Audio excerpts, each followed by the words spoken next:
Wonderful spring day. It's the first day post daylight saving time, and I thought, why not make a video about one of my favorite things. I love to collect typewriters, and the Hermes is one of my personal favorites.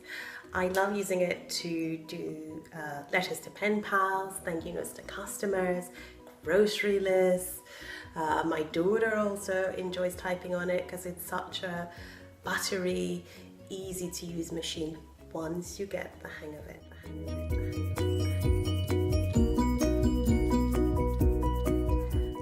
If you've just stumbled across my channel, I'm Di. I run an Etsy shop called Vintage Flicker. I have done for a few years.